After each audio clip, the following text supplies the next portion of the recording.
My own son, Ryan, the boy I raised, had turned his phone into a wall between us. For 3 days, every call went to his voicemail, and every text message I sent remained unanswered, sitting there with no reply. My own flesh and blood was treating me like a stranger.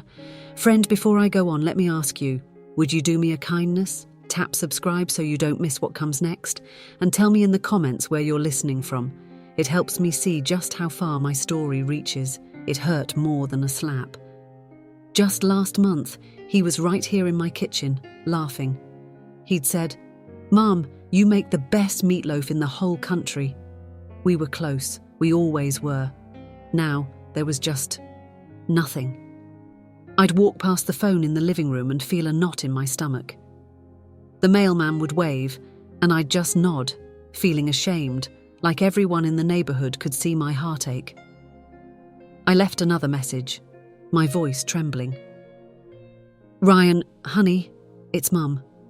Just call me back, please. Just let me know you're okay." But the silence that answered back felt cold and final. I knew this wasn't just a missed call. It was a message, and I was terrified to find out what it said. The days bled into a full week. 7 days of silence. The worry started as a little seed in my heart and grew into a big, thorny vine that squeezed my chest tight. I'd be washing dishes at the sink and just stop, staring out the window, imagining all sorts of terrible things. My husband, Bill, God rest his soul, was still with me then. He tried to calm me down. He'd put his hand on my shoulder and say, "Now, Martha, the boy is a grown man. He's probably just busy with work." He meant well, but he didn't understand. I'd shake my head, my hands still soapy.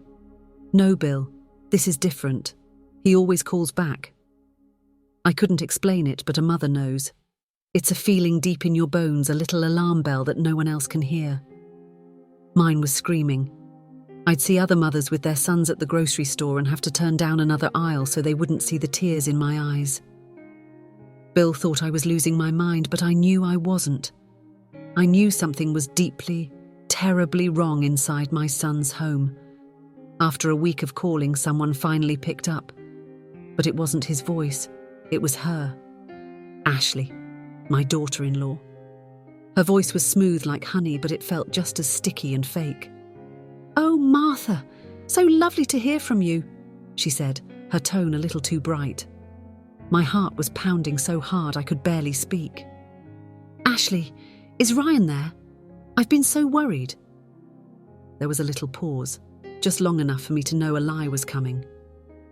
"He's in the shower," she said. "He's been so swamped at work, poor thing." I stood in my hallway, gripping the phone tight. The shower? For a whole week?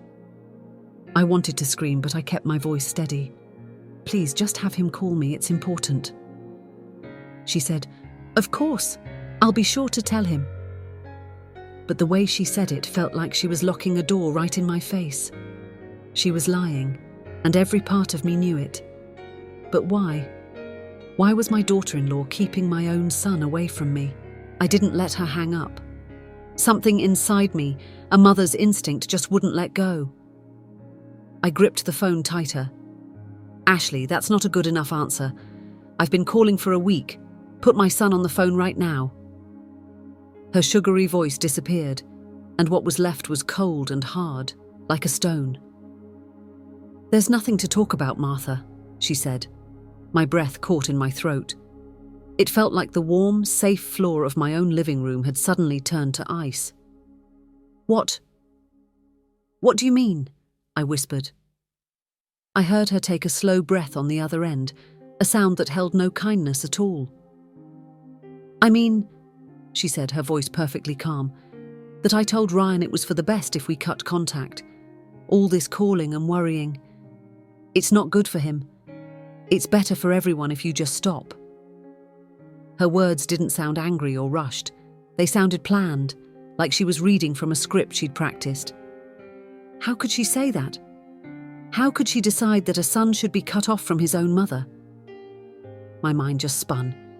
It was like she'd slapped me, but with words that bruised my soul. cut contact. But why? What did I do wrong? He's my son, my only boy, I pleaded, my voice cracking. I could almost hear the cruel little smile in her voice when Ashley, my daughter-in-law, replied. That's the whole problem, Martha. You smother him. All your worrying isn't love, it's a burden. It gives him anxiety. Every word was a knife, twisting into a happy memory.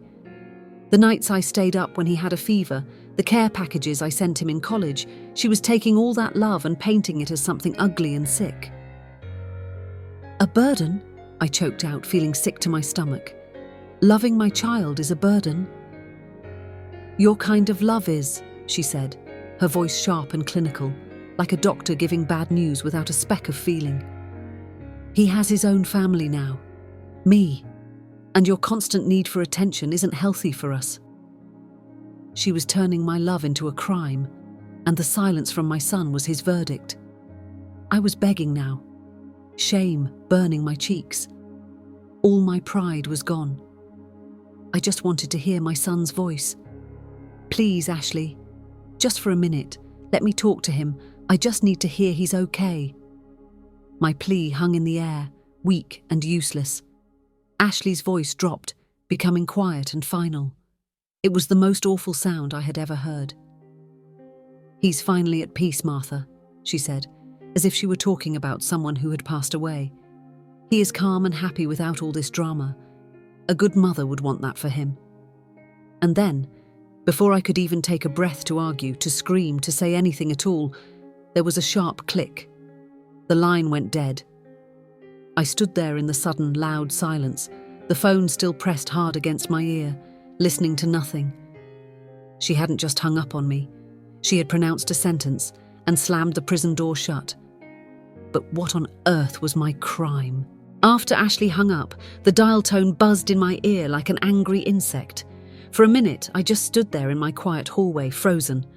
The silence in the house was a heavy blanket, suffocating me. Then something inside me broke. It wasn't sadness anymore.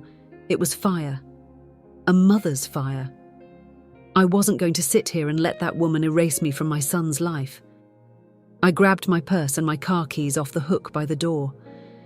I didn't even stop to put on a better sweater. I got in my old Buick, the engine rumbling to life like it understood my anger. As I drove, the houses and trees of my neighborhood blurred past my tear-filled eyes. Every stoplight felt like a personal insult holding me back. I had to see my son, Ryan. I had to look him in the eye and hear the truth from his own lips, not from his wife who spoke with a forked tongue. My hands were shaking on the steering wheel, but I wasn't just a sad old woman anymore. I was a mother on a mission. I turned onto his street. The houses were all neat with perfect green lawns. It looked so peaceful, but it felt like enemy territory. And then I saw him, my Ryan. He was in the front garden, kneeling, pulling weeds from around Ashley's rose bushes. My heart leaped. For a second, he was just my boy again. I pulled the car over and got out, my legs feeling weak. Ryan, I called out. His head snapped up. He saw me and his face. It didn't light up. It didn't show any love or relief. It just went blank, like a window with the shades pulled down tight. He stood up slowly, wiping the dirt from his hands onto his jeans. He wouldn't look me in the eye. He just stared at a spot on the lawn somewhere past my shoulder. Mum, he said, and his voice was flat and cold. You shouldn't have come here. He was only 10 feet away from me, but he felt like a complete and total stranger. And I just knew that his wife Ashley was standing right behind the front door, watching. I took a step towards him on the soft grass, my arms aching to hold him. Ryan, honey, please, just talk to me. What is happening? He took a step back, and that simple movement hurt more than a punch. He still wouldn't look at me. He just stared at that perfect, manicured lawn. We need to establish boundaries, Mum, he said, his voice stiff and strange, like he was reading lines from a play. The words sounded so foreign coming from him. Boundaries? I asked, confused. We've never needed boundaries. He finally looked up, but his eyes were like marbles, hard and empty. Ashley helped me see that there's a history of enmeshment. It's not healthy. Enmeshment. I'd never heard my son use a word like that in his entire life. They weren't his words. They were her words, and he was using them like a shield to keep me away. He was a puppet, and I could practically hear his wife, Ashley, whispering his lines from inside the house. How do you argue with a man who is speaking with someone else's voice? Tears started to well up in my eyes, hot and shameful, right there on my son Ryan's perfect lawn. I tried one last time to reach the boy I knew was still in there somewhere. "Ryan," I said, my voice shaking, "remember your 8th birthday?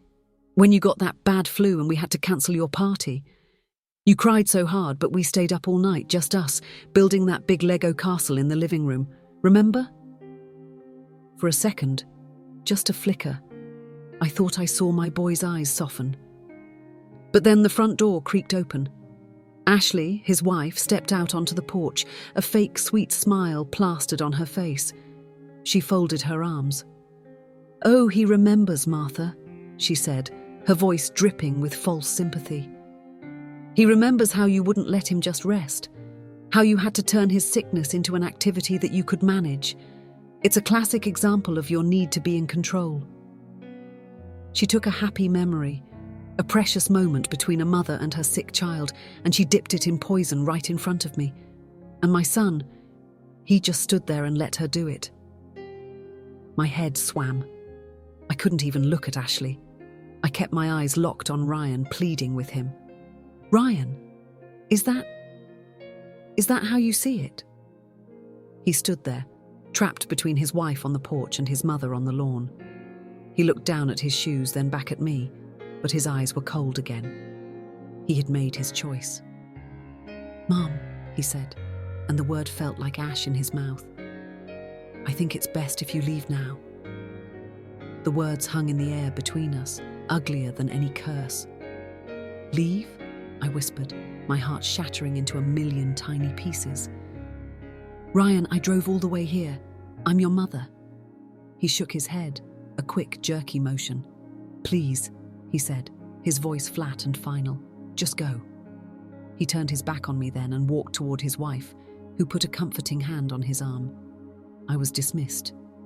I turned and made the long, lonely walk back to my car, feeling their eyes on my back the entire way. How do you even start the car when you're leaving your own child behind? I don't remember much about the drive home. The roads were a blur of colours and shapes seen through a thick film of tears. When I finally pulled into my own garage, the house was silent and empty. It had never felt so lonely. I collapsed into my old armchair in the living room, the one where I used to rock Ryan to sleep, and I just sat there, numb. Hours might have passed. Then, my purse on the floor started to buzz. My phone. With trembling hands, I pulled it out. It was a text message from Ryan. A tiny, stupid little flame of hope flickered in my chest. Maybe he was sorry, but the words on the screen were cold and sharp, like little pieces of glass. To confirm today's conversation, all future contact must be scheduled in advance. Unannounced visits are not healthy for our family. We will reach out when we are ready. It wasn't from a son. It was a legal notice, a restraining order written in polite words. They hadn't just shut the door. They had locked it, bolted it, and boarded it up. For days I was a ghost in my own house. I didn't answer the phone. I didn't check the mail. I just sat in my living room chair, the one my husband Bill always said was my throne, and I stared at nothing. The scene on Ryan's lawn played over and over in my head. My son's cold eyes, the cruel twist of his wife Ashley's mouth. Their words echoed in the silence of my home. Boundaries. Enmeshment. You should leave now. Each memory was another turn of the knife. I felt a deep, biting shame that settled into my bones. What had I done to make my own child turn from me? I must be a monster. A terrible, smothering mother, just like Ashley said. The grief was so heavy it felt like I couldn't breathe. I'd look at pictures of Ryan as a little boy, his happy, smiling face looking back at me, and I'd just sob. I didn't just feel hurt. I felt worthless. I felt erased. And the scariest part was that a little piece of me started to believe that maybe they were right to cut me off. My husband Bill, God rest his soul, was still with me then. He found me sitting in the dark for the third night in a row, the television cold and silent. He pulled up a kitchen chair and sat right in front of me, his knees almost touching mine. "Martha, you have to eat something," he said gently. I just shook my head. "They think I'm a burden, Bill, that I hurt him just by loving him." He sighed, and I saw a flicker of anger in his eyes, an anger that was for me. "Don't you see what's happening?" he said, his voice low and serious. "That wasn't our Ryan talking. That was her. Enmeshment? That's a $10 word from some book she read. This isn't our son pushing you away. This is his wife building a cage around him." He leaned closer. "This isn't just a rejection, honey. This is a calculated attack." His words cut through the fog of my sadness. An attack. It wasn't that I was a bad mother. It was that she was a cruel gatekeeper. And for the first time in weeks, the tears stopped. The next morning, something had changed. I woke up not with a heavy heart, but with a cold, hard knot in my stomach. The grief was still there, but it wasn't a puddle I was drowning in anymore. It had frozen solid. It had turned into strength. I walked into the kitchen and made a pot of coffee, the smell filling the quiet house. I looked at the photos on the refrigerator. Ryan at his high school graduation, Ryan holding his first puppy. This was my son, my blood. And that woman, Ashley, was poisoning him against me, telling him lies about his own heart.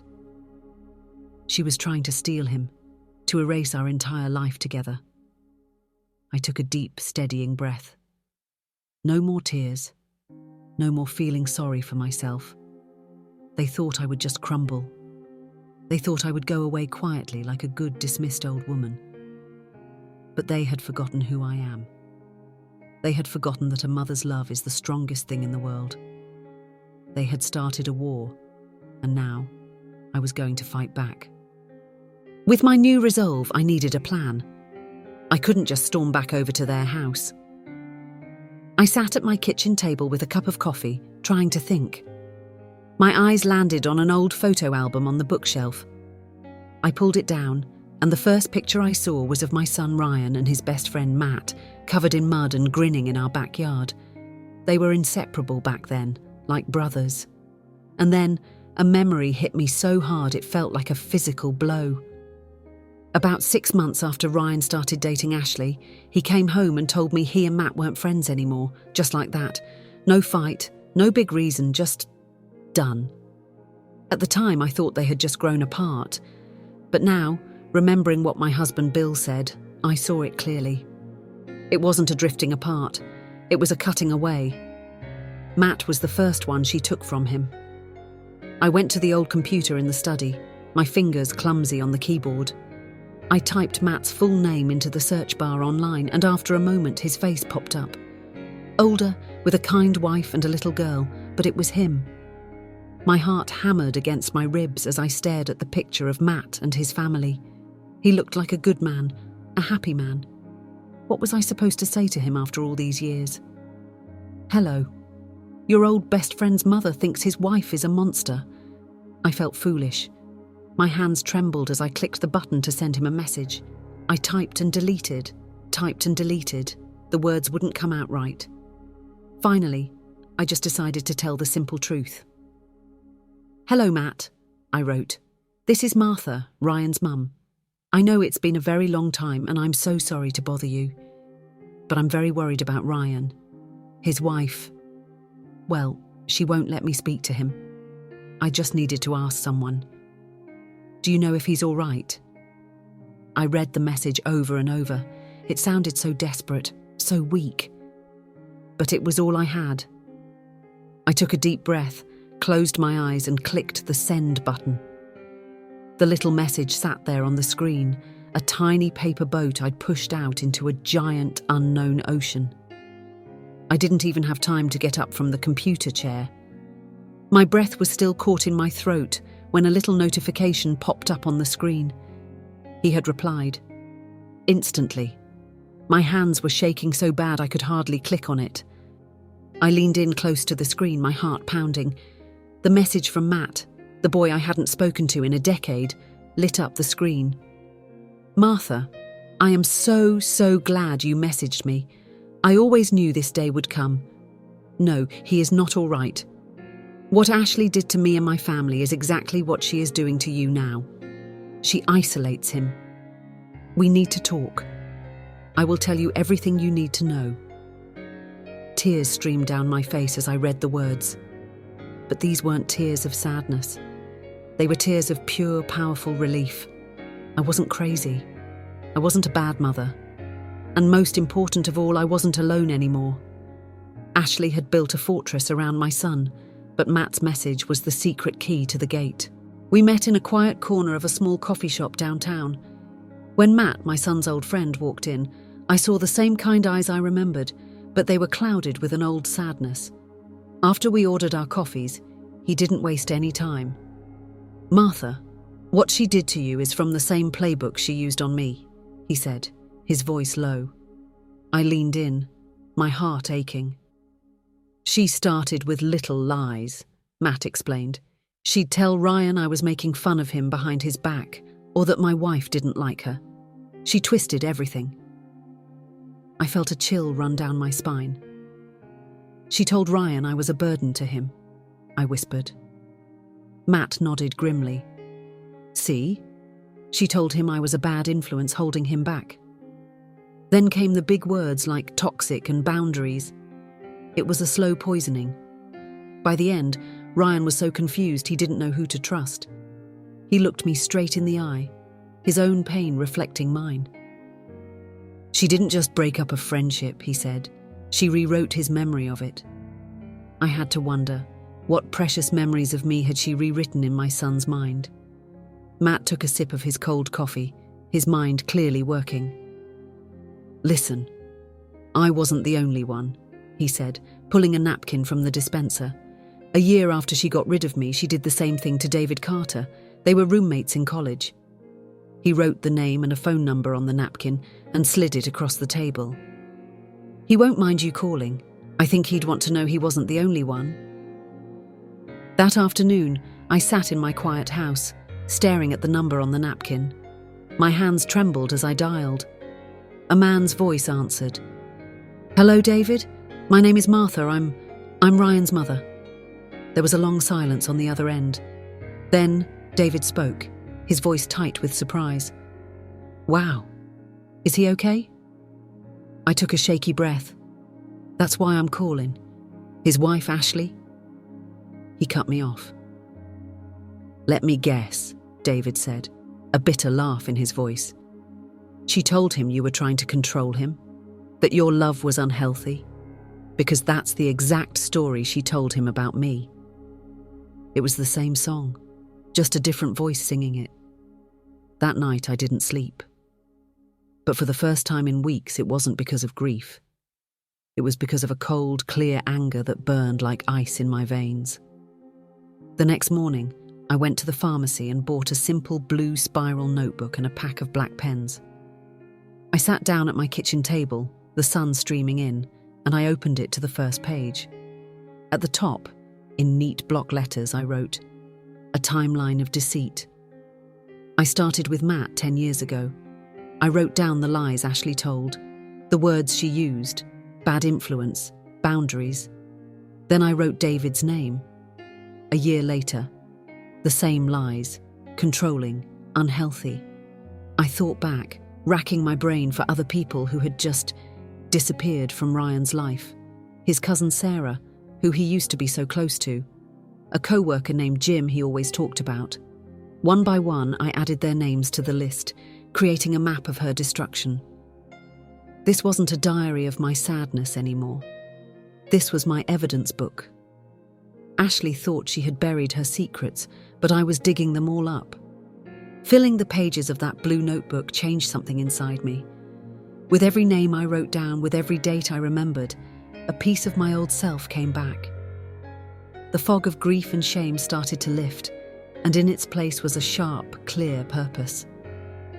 I wasn't just a sad, rejected mother anymore, sitting in a quiet house waiting for the phone to ring. I was an investigator.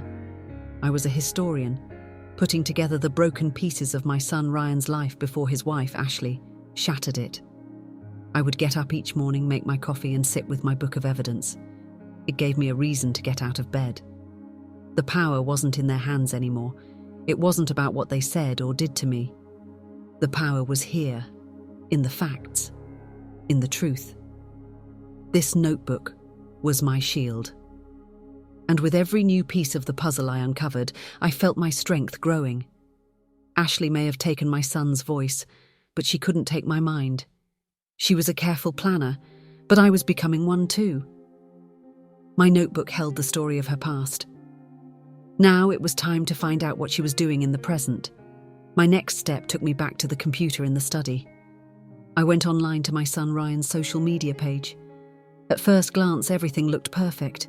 There were bright, smiling pictures of him and Ashley on vacation, happy posts about a promotion at his job.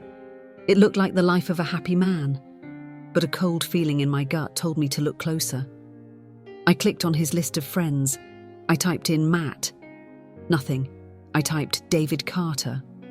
Nothing. I searched for his cousin Sarah, for his old college roommate, for a dozen names of people who had been part of his life for years. They were all gone. Wiped out. The only friends he had left were Ashley's family, Ashley's friends, and a handful of new co-workers I didn't recognize. "My goodness," I whispered to the empty room. She had built a digital wall around him, a prison made of happy pictures, and she had unfriended anyone who knew the real Ryan. It was a perfect, curated cage, and my son was trapped inside. A sick, sinking feeling pulled me toward his photo albums. I remembered the ones he'd had for years, full of goofy pictures and happy memories. There was one called Childhood Adventures and another called College Days. I scrolled down the page looking for them. They weren't there, all of them gone. An album of a family vacation we took to the Grand Canyon, deleted. Photos of him and his father, my late husband Bill, proudly holding up fish they'd caught at the lake, vanished. His whole life before he met Ashley had been systematically erased. The only albums left had names like The Story of Us and My Beautiful Wife. She had scrubbed his entire history clean, leaving only the parts that included her. It was a total theft of his past. She wasn't just trying to control his future. She was trying to make him forget he ever had a life without her. How do you save a man who doesn't even know his own memories have been stolen from him? I was about to shut the computer down, my heart heavy from seeing my son Ryan's stolen past. But something made me scroll through one last picture. It was a photo of him and his wife, Ashley, from last Christmas, standing in front of a perfect tree. It was a fake happy scene. I forced my eyes to the comments below. Most were from Ashley's friends. "So beautiful," one said. "Perfect couple," said another. But then, almost buried at the bottom, I saw a name I knew. My niece, Sarah, who is Ryan's cousin. Her comment was so innocent. "Miss your face, Rye. Hope we see you at the summer barbecue."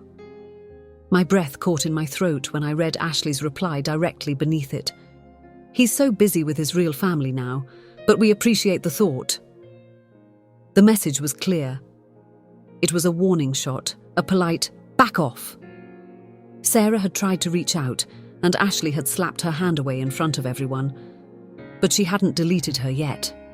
Sarah was still inside the digital fortress. She had seen that something was wrong, and I knew right then I wasn't just looking at a clue. I was looking at an ally. My fingers shook as I looked up my niece Sarah's number in my old address book. What if she was too scared to talk? What if she thought I was crazy? I took a deep breath and dialed. She answered on the second ring. "Sarah, honey, it's your Aunt Martha." The voice that came back was flooded with relief. "Aunt Martha! Oh, thank goodness. I'm so glad you called. I've been so worried about Ryan." My own relief was so strong it almost buckled my knees. "You have been?" I asked, clutching the phone. "Yes, for months," she said, her words tumbling out fast. After I left that comment on his Christmas picture, his wife's reply was so nasty and weird. I tried calling Ryan afterward, and he never called me back. It felt like she was blocking me. I was afraid to push it, but I knew something was wrong. The fear in her voice was the proof I needed. I wasn't alone. I wasn't imagining things. "Honey," I said, my own voice low and serious. "It's so much worse than you think.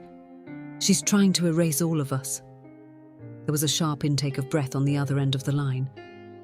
"I know," Sarah whispered, and her words sent a chill down my spine. "I believe you." "What do you mean?"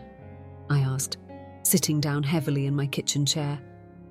"The last time I saw them was at Uncle Robert's barbecue this summer," she explained. "Ryan wasn't himself at all. He was quiet, and he kept looking at Ashley before he would answer a question, like he needed her permission. He seemed to be walking on eggshells around her, Aunt Martha. He looked scared." The image of my strong, happy son being scared in his own life broke my heart all over again, but it fueled my fire. "Sarah, I need your help," I said, my voice finding a strength I didn't know I had. "I'm trying to get through to him. Can you be my eyes and ears?" Her reply was instant and fierce. "Yes, absolutely. We have to get him back." I finally had an ally. Ashley thought her prison was secure, but she had no idea that a spy was now on the inside. During one of our secret phone calls, my niece Sarah brought up the one thing I had been dreading. "Aunt Martha," she said, her voice careful, "you know the big family barbecue at Uncle Robert's is in 2 weeks." A wave of nausea washed over me. I couldn't imagine facing my son Ryan and his wife Ashley in front of everyone. "Oh, Sarah, I don't think I can," I confessed. "Seeing them, it's too much." "You have to go," she insisted gently. "I already know they're coming. Ashley wouldn't miss it for the world. It's her favourite stage. She loves to parade Ryan around and perform the role of the perfect doting wife for the whole family." A switch flipped in my mind. Sarah was right. A big, loud confrontation would be a disaster. Ashley would just paint me as a hysterical old woman. But a family party, surrounded by people who have known Ryan his whole life. That wasn't a party. That was an opportunity. The perfect stage, indeed. We couldn't let her be the only one acting on it anymore. The annual family barbecue was no longer just a get-together. It was going to be our battlefield. A few nights later, Sarah and I were on the phone again, whispering like teenage girls making a plan. "We can't just march up to them and start yelling," I said, looking at my evidence notebook on the table.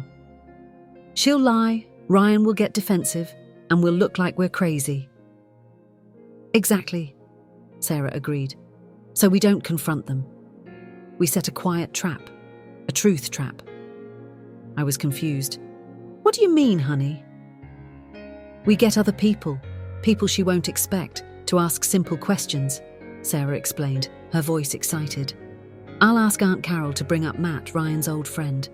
We'll have Uncle Robert ask Ryan if he's been fishing lately, like he used to with Grandpa Bill.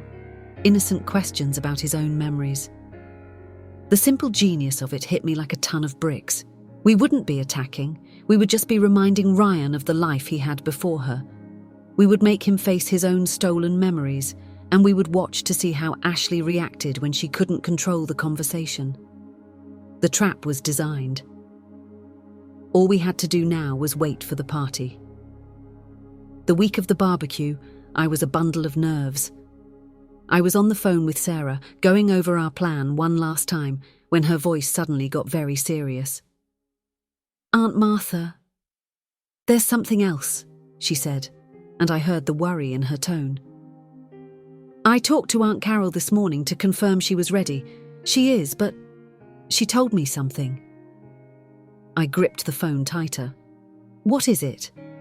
Sarah hesitated. Ashley called her last week, just a friendly little chat to see how she was doing. And during the call, Ashley told her that she and Ryan have been very worried about you lately. I felt my blood run cold. Worried? About what? Sarah took a deep breath before she delivered the blow. She told Aunt Carol that you've been having memory problems, that you've been getting confused and forgetting things. She was poisoning the well. She was setting the stage to make me look like a confused, senile old woman, so that if I said anything against her, no one in the family would believe me. After Sarah told me what my daughter-in-law, Ashley, was doing, a hot flash of anger went through me. She was painting me as a confused old woman. For a moment, I wanted to scream. But then, a strange calm washed over me. I finally understood her strategy, and now I could build my own. For the next few days, I prepared. Not for a fight, but for a performance. Ashley wanted the family to see a sad, forgetful old lady. I would give them the opposite. I went to my favourite salon and had my hair done. I picked out my nicest Sunday dress, the blue one with the little flowers. I practiced smiling in the mirror until it felt natural again. I was putting on my armour. My dignity was my shield. My calmness was my sword. I spoke to my dear husband Bill's photograph on the mantel. "She thinks she's going to make me look foolish, Bill," I whispered, "but I'm going to show them all who your wife is." By the morning of the barbecue, I wasn't a victim anymore. I was a quiet warrior, ready for battle. I pulled up to my brother-in-law Robert's house, and the sound of laughter and music spilled out onto the street. For a second, my courage faltered. My hand rested on the car door, unable to open it. Then I remembered my plan. I took one deep breath, got out, and walked with my head held high through the side gate into the backyard. The moment I stepped onto the grass, a hush fell over the party. It only lasted a second, but I felt it. I saw the curious looks, the whispers behind hands. Across the lawn, I saw my niece, Sarah, who gave me a tiny, secret nod. And then I saw them. My son, Ryan, and his wife, Ashley, were standing by the deck. Ryan looked thin and anxious. Ashley had a bright, fake smile on her face, but when her eyes met mine, they were as cold and hard as stones. She whispered something in Ryan's ear, and he stiffened, refusing to look at me. The whole backyard felt like it was holding its breath, waiting for a storm to break. Everyone was waiting for me to march over to my son and start a scene. So I did the one thing they didn't expect. I smiled. I walked right past Ryan and Ashley as if I barely noticed them and went straight to my brother-in-law Robert, giving him a warm hug. "Robert, your roses have never looked more beautiful," I said cheerfully. I made my way to the food table and complimented my sister-in-law Carol on her famous 7-layer dip. I moved through the party with a calm, happy energy, greeting cousins and patting children on the head. I was just a woman enjoying a family party. Out of the corner of my eye, I could see Ashley watching me. Her perfect smile was starting to look tight and strained. She had prepared for a crying, hysterical mother-in-law. She had no idea what to do with a happy, confident woman who was being hugged and welcomed by the entire family. By refusing to play the part she had written for me, I had stolen the show, and she was absolutely furious. My quiet confidence was driving my daughter-in-law, Ashley, crazy. I could see it. After about a half hour of me happily chatting with relatives, she decided she had to take back control of the stage. I watched from across the lawn as she put on a mask of deep concern. With my son Ryan trailing silently behind her, she moved toward a small group of our most important relatives, Aunt Carol and Uncle Robert among them. "Can I steal you all for just a moment?" I heard her say, her voice dripping with fake sadness. "Ryan and I are just so terribly worried about his mum." She glanced over at me, and the relatives followed her gaze, their faces full of pity. I was the topic of the play she was about to perform. She had her audience, and she had their sympathy. My heart pounded in my chest, but I held my smile. She leaned in, drawing them close with her web of whispers, and I knew the first lie of the day was about to fall from her lips. Ashley's voice was low, but her words were sharp enough to carry across the yard and stab me in the heart. She was telling a story, a real story that she had twisted into something ugly and cruel. She told them about the time, a few months after my husband Bill died, when I had a panic attack in the grocery store. I had been so overwhelmed with grief that I had to leave my full cart in an aisle and just walk out to the car to cry. But that's not how Ashley told it. She just left the cart and wandered out, she said, her voice full of pity. She called Ryan, completely lost and confused, not knowing where she was. He had to leave a meeting to go get her. These memory lapses, they're happening more and more. She took a moment of my deepest, most private pain and paraded it around as proof that I was losing my mind. I saw Aunt Carol's face soften with worry. I saw the others nodding sadly. Her poison was working perfectly. Just as the relatives were shaking their heads in sympathy for poor, heroic Ashley, my niece Sarah made her move. She walked toward the group with a bright, sunny smile on her face, holding 2 tall glasses of lemonade. Her timing was perfect. She looked like she was just innocently joining the conversation. "It is so warm out here," she said cheerfully, handing a glass to Aunt Carol. "You look like you could use this." Then Sarah turned to my son, Ryan, her expression completely open and friendly. "Hey, Ryan, it's so good to see you. I was just talking with my dad, and he was asking about your old best friend, Matt. How is he doing these days? You two were attached at the hip back then." The question, so simple and so normal, dropped into the middle of Ashley's performance like a stone. The story about my memory problems vanished. Ashley's face froze. Everyone in the little circle turned to look at my son, waiting for him to answer a simple question about a past he wasn't allowed to remember. My daughter-in-law, Ashley, tried to recover. She waved a dismissive hand at my niece, Sarah. "Oh, we can talk about old friends later. We're just so focused on Martha's health right now. That incident at the grocery store was a real scare." But Sarah didn't back down. Her sunny smile faded, replaced by a look of calm, serious strength. She turned to face Ashley directly. "That's funny," Sarah said, her voice clear and firm, "because I remember that day perfectly, and that's not what happened." Ashley's face tightened. "What are you talking about?" Sarah looked at Aunt Carol and the others, making sure they were all listening. "I was the one Aunt Martha called that day, not Ryan. She called me from her car because it was the 1-year anniversary of Uncle Bill's death, and she was having a grief attack. She wasn't lost, Ashley. She was heartbroken. I know because I'm the one who drove her home." Every word was a simple, solid fact. A truth so clear and bright it made Ashley's ugly lie look like the shadow it was. The silence that followed was heavy and loud. My daughter-in-law, Ashley, stood there, her mouth slightly open, her face pale. She looked to my son, Ryan, for help, but he was staring at his shoes, his ears bright red with shame. The circle of relatives was no longer looking at me with pity. They were looking at Ashley with cold, hard judgment. Aunt Carol was the first to speak, her voice sharp. "Ashley, is that true? You just told us Ryan had to leave work to go find her." Ashley stammered, scrambling for an excuse. "Well, I must have gotten the details mixed up. You know, it's all so confusing when—" Uncle Robert cut her off, his voice flat. "It doesn't sound confusing at all. It sounds like a woman was missing her husband and her niece helped her out. End of story."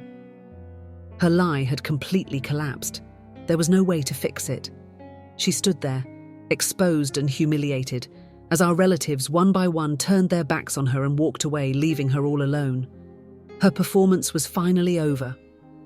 After that, the whole feeling of the party changed.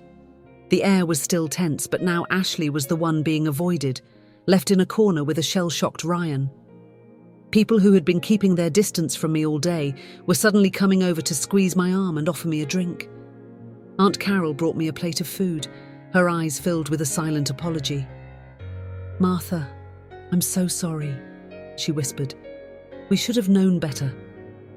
I just patted her hand. I didn't need to say anything more. I watched Ashley from across the yard. She was talking at Ryan in a low, furious whisper, but he wasn't looking at her. He was staring into the distance, his face a mask of confusion.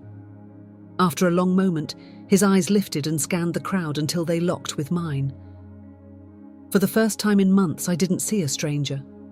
I saw my son. And in his eyes, the blank, coached expression was gone, replaced by the unmistakable flicker of pure, agonizing doubt. That one look was a crack in the prison wall, and it was all the hope I needed. As I drove home from the barbecue, my heart felt lighter than it had in months. But I couldn't stop thinking about my son, Ryan, and his wife, Ashley, on their own drive home. I could picture it so clearly. The windows rolled up, no music playing on the radio, just the quiet hum of the engine. I imagined Ashley sitting stiffly in the passenger seat, her face a mask of cold fury, her mind racing to find a way to fix the damage. And my Ryan, gripping the steering wheel, staring straight ahead at the road but not really seeing it. I knew he would be replaying that moment over and over in his head. The shock on Aunt Carol's face, the simple, undeniable truth in Sarah's voice, and the ugly look of a liar on his own wife's face. The silence in their car, I imagined, was louder than any argument. I knew this wasn't the end of the war, not by a long shot. A cornered animal is the most dangerous kind, and I had a feeling Ashley was just starting to show her claws. 3 days passed. The hope I felt after the barbecue began to curdle into the old familiar fear. The phone stayed silent. I started to imagine that Ashley had explained her lie away, that she had whispered more poison into Ryan's ear and repaired the cracks in his prison wall. Maybe I had lost him all over again. On the third night, I was getting ready for bed, my heart heavy with disappointment.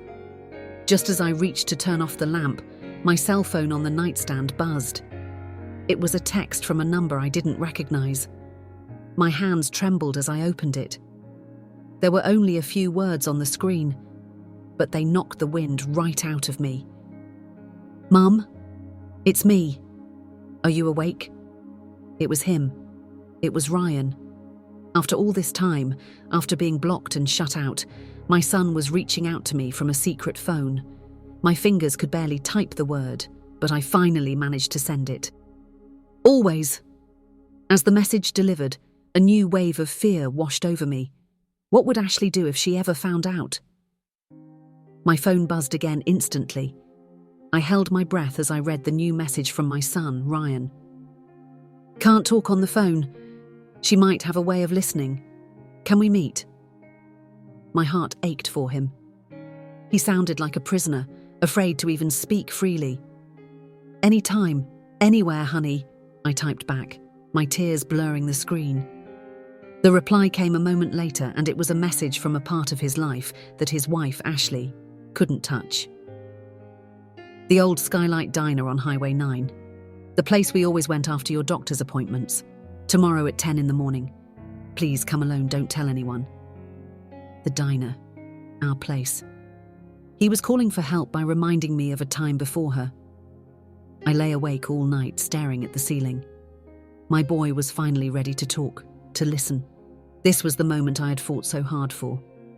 But I knew that by meeting me, Ryan was declaring a secret war against his own wife, and I was terrified of the battle to come. I didn't sleep a wink. The hours before my secret meeting with my son, Ryan, stretched on forever. I just lay in bed, staring at the ceiling, my mind flooded with memories of the Skylight Diner.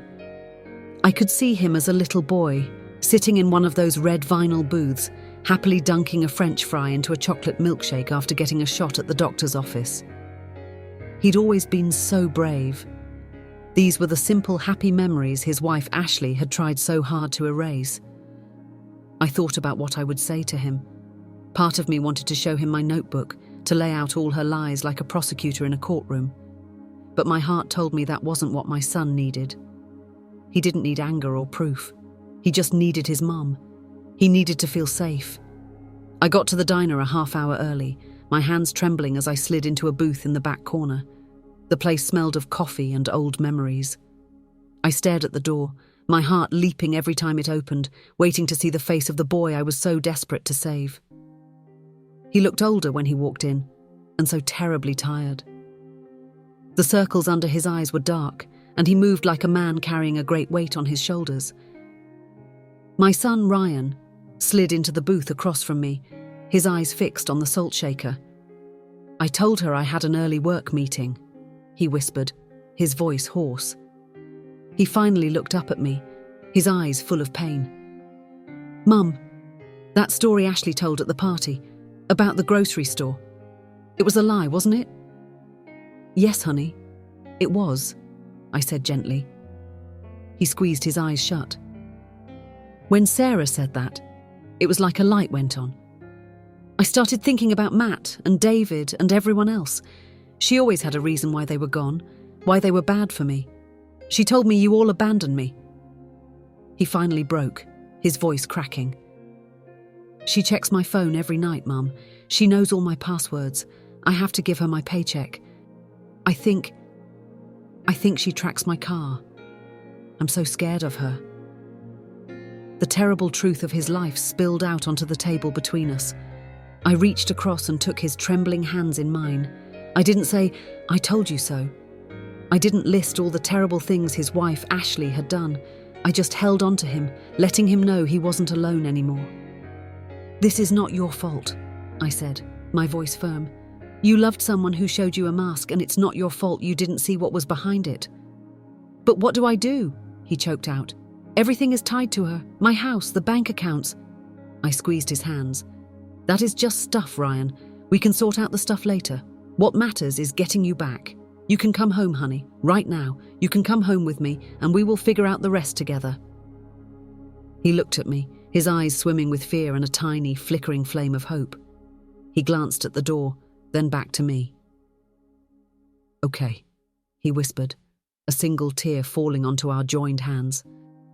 "Okay, Mum, let's go home." After the barbecue, I expected the phone to ring. I braced myself for a furious call from my daughter-in-law, Ashley, or maybe even a scared secret call from my son, Ryan. But what came was worse. A deep, heavy silence. A day went by, then 2, then 3. The quiet from their house was deafening. My niece Sarah called me, her voice full of worry. "Have you heard anything, Aunt Martha?" "Not a peep, honey," I told her, my own heart heavy. And I can't be the one to break the silence. If I call him now, she'll just use it as more proof that I'm the controlling one.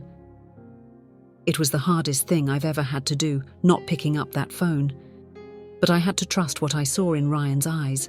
We had planted a seed of doubt. Now I had to be patient and give it time to grow in the dark, praying that Ashley's poison wouldn't kill it before it had the chance to sprout. I needed a new plan, a quiet way to reach him. On a rainy afternoon a few days later, I decided to finally tackle the old wooden trunk that sat in my upstairs hallway. It had belonged to my father, Ryan's grandpa, and I hadn't opened it in years. The hinges creaked as I lifted the heavy lid, and the smell of old paper and time filled the air. It was filled with photo albums, the pages crinkled and yellow. I saw pictures of my own parents on their wedding day, and of me as a little girl with pigtails. Then, I found an old manila envelope with the word fishing written in my father's faded handwriting. I pulled out the photographs inside, and my breath caught in my throat. It was a whole collection of pictures of my dad with Ryan when Ryan was just a little boy. Grandpa teaching him how to cast a line, the two of them asleep in lawn chairs by the lake, their heads tilted together. These were memories from a time even before Ashley, a part of his life she couldn't possibly know about or twist. And then I found the perfect one. I brought the photograph downstairs and laid it on the kitchen table. It was a picture of my father holding up a tiny sunfish, and beside him stood my son, Ryan, no older than 5, looking up at his grandpa with a look of pure, shining adoration. My heart ached with love for that little boy. I knew what I had to do. With trembling hands, I picked up my cell phone. I wasn't going to call and demand to talk. I wasn't going to send a text asking if he was okay. I was going to send him something that Ashley couldn't turn into a weapon. A simple, undeniable act of love. I took a clear picture of the old photograph. I opened a new message to Ryan, my thumbs hovering over the little keyboard. I didn't ask a question or make a demand. I just made a gentle offer. "I found Grandpa's old photos," I typed. "I thought you might want them." I attached the picture of him and his hero, and I hit send. The message was a lifeline, disguised as a memory. I stared at my phone, at the little word "delivered" under the picture I had sent to my son, Ryan. Every minute that passed without a reply felt like a year. My mind raced with worry. Did his wife, Ashley, see it first and delete it? Did he see it and decide to ignore me, to stay in his prison? I was about to lose hope when my phone finally buzzed in my hand. It was him. His message was short. "When can I see them?" My heart soared. I typed back as calmly as I could. "I'm home all day, honey. Whenever you're free." The reply came a minute later, and it was a thunderbolt of hope. "She has a hair appointment tomorrow at 3. I can come then. I'll have 1 hour." He was planning around her. He was actively making a choice to deceive her to see me. The next day I didn't prepare for a fight. I pulled the old worn photo albums from the closet and set them on the coffee table. Next to them, I placed a small wooden box of his childhood things. This was not going to be an argument. This was a rescue mission for his memory. The doorbell rang at exactly 3 o'clock.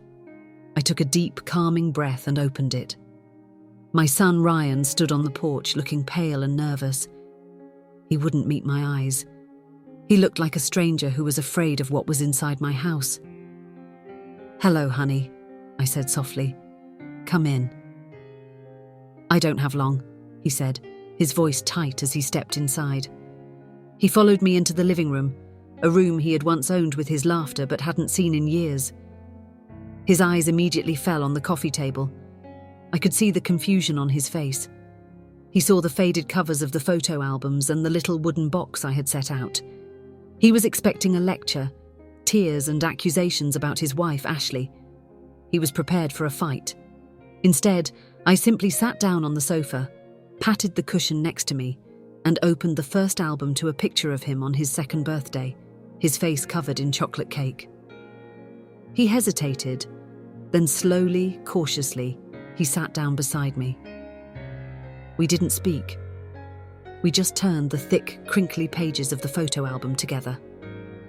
I pointed to a picture of him proudly holding up a finger painting, and a tiny smile touched his lips for a second.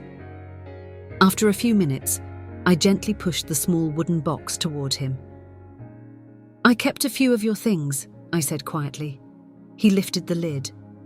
Inside, beneath a merit badge and his favourite toy car, was a small bundle of letters tied with a faded blue ribbon. "From your summer at Camp Tall Pine," I said. He picked up the stack, his hands trembling slightly as he unfolded the first letter, written on lined paper in a child's messy handwriting. He began to read the words out loud, his voice cracking. "Dear Mom," he read. "Camp is fun, but the food is bad. I scraped my knee. I miss my dog. I miss you the most. Can you come get me early? Love, Ryan." He stopped reading, and a single tear dropped from his chin onto the letter. The proof of our bond wasn't in my words. It was in his. My son Ryan stared at the childish letter in his hands, the paper trembling. The simple, honest words of the little boy he used to be were a truth he could no longer deny. His wife, Ashley, had spent years building a careful, cruel story about a controlling mother he didn't need. But the boy who missed his mum's meatloaf knew the truth. All the walls Ashley had built inside his mind, all the poison she had dripped into his ear, it all came crashing down at once. The sob that broke from him was a raw, ragged sound of years of suppressed pain. He hunched over on the sofa, covering his face as his whole body shook with gut-wrenching grief. I didn't say a word. I just slid closer and wrapped my arms around my big, grown-up son, holding him tight while he cried. He was mourning the man he used to be, the friends he was forced to give up, and the mother he was tricked into abandoning. It was a terrible, heartbreaking sound, but it was also the sound of healing. It was the sound of my son finally coming home. Months have passed since that day in my living room. The storm is over, and a quiet peace has settled in its place. My son Ryan is living with me for now in his old bedroom. He found a wonderful therapist who is helping him untangle the complicated knots of doubt and shame that his wife, Ashley, tied around his heart. The divorce papers were served a while ago. Ashley is fighting it, of course, but that is a battle for lawyers now, not for us. Our battle is for healing. We have dinner together most nights. Sometimes we talk for hours, and other times we just sit in comfortable silence, rebuilding what was broken one day at a time. The other evening, he looked over at me from his armchair and said, "You know, Mum, I don't think I've ever felt so calm." I smiled at him. "That's because you're safe now, honey. You're finally safe." We had made it through the fire, and we were slowly, carefully learning to live in the light again. Last Saturday, Ryan was finally clearing out the last few boxes of his things that Ashley had dropped off. He was in the garage and he called me out to look at something. "This is weird," he said, holding a small cardboard box. It was almost empty. Inside, nestled at the bottom, was a single faded photograph I had never seen before. He handed it to me. It was a picture of me as a young girl, with my arm around another little girl who looked almost exactly like me. Ryan turned the photo over. On the back, written in Ashley's sharp, familiar handwriting, were 9 words that made the blood in my veins run cold. "Ask your mother what happened to her own sister." The hard-won piece of the last few months shattered like glass. Ryan looked up from the photo, his face a mask of confusion, holding it out for me to see. "Mum?" he asked, his voice full of a new and terrible question. "What is this?"